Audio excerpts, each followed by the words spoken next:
More than 1 year into President Joe Biden's administration, and numbers suggest there is a leak in his pool of voters, black voters, and more specifically, religious black voters. Pew Research Center found that 65% of black religious voters approve of Biden's performance, but that's down from 92% last March. There's also been a drop in approval ratings from Hispanic Catholics.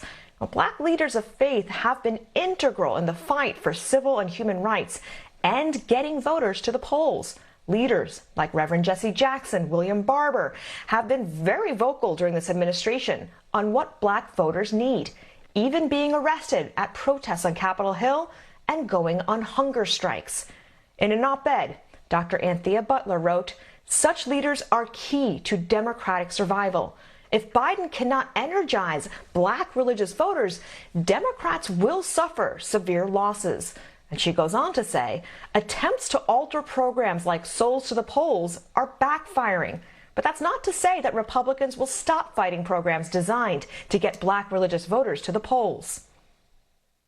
You need them in the Oval Office. You've met with the senators. You've met with the corporate leaders. Now meet with us who make this country run.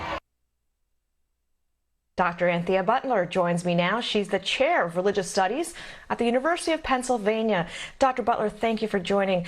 Is the lack of delivery on voting rights protections at the root of this drop in approval ratings? Very much so.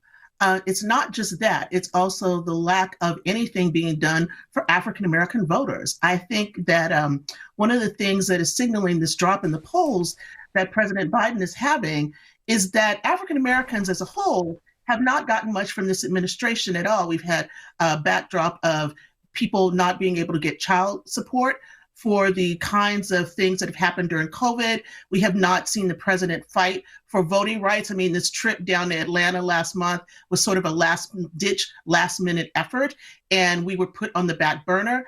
And so now this expectation that black voters, especially black religious voters, should show up for President Biden is a misnomer. And I just want to say that previously, one of your guests talked about whether social media was really an arbiter of what was going on. But I will tell you right now that it's not just social media. This distaste and this disappointment is going through the African-American religious community and the broader community right now. And I think President Biden and Vice President Harris have a real problem. President Biden is Catholic, but Pew Research found that even his approval ratings within that group is dropping. Is that because of his stance as a pro-choice advocate? That could be some of it. However, let me say this, because I think this is very important. What the Democratic Party did not pay attention to in 2020 was the decline in Latino voters who went over to Trump. And this is a really important part of what is happening in this kind of demographic shift that's going on between Democrats and Republicans right now. What you're probably going to see in 2022 in November is that a lot more Latinos are going to go vote for Republicans. You have evangelical Latinos that are going full bore for Trump and Republicanism. And these are great losses. This used to be part of the Democrats' base, and now they're not. And they didn't really do very much with Latino voters back in 2020. So I think these are going to be issues, not just Black religious voters, but Catholic Latino voters, other evangelical Latino voters. This does not bode well for 2022, I have to say. Mm-hmm. And religious voters writ large have trended conservative, but it was the activation around civil rights and human rights that brought Black religious voters to the Democratic Party. So what next, given that heading into a midterm election, the president and his party usually lose votes in this House anyway? So the trend is already not in Biden's favor. No, it is not. And I am with Reverend Barber. You need to invite religious faith leaders to the White House. I could think back, whatever you think about Donald Trump, he invited his religious leaders to the White House. I have not seen this from this president. it has been very circumspect. He has not said anything. And so I think if you're going to start to think about how you want to get souls to the polls, how you want to get Black voters there, how you want to be able to mobilize, you need to get more than Representative Jim Clyburn there. You need to get the major Black religious leaders and other religious leaders to come to the White House to talk about the issues that people are facing every day that are not being dealt with by this administration.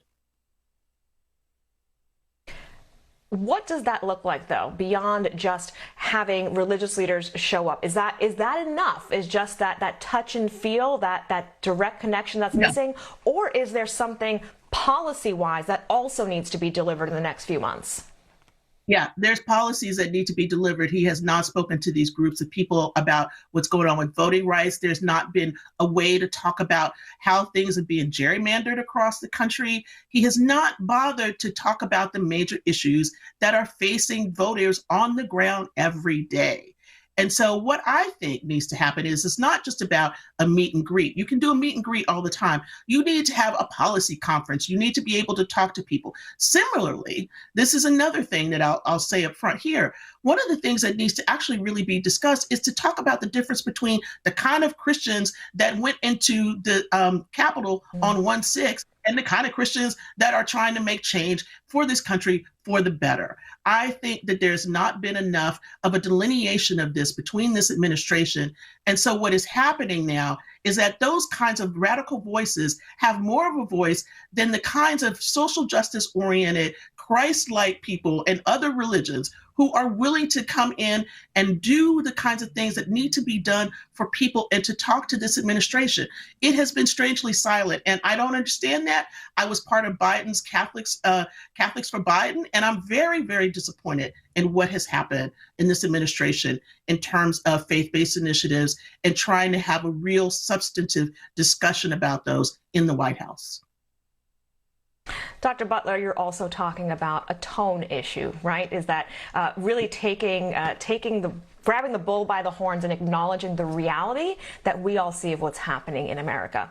Dr. Anthea Butler, she's the chair of religious studies at the University of Pennsylvania. Thank you for joining us.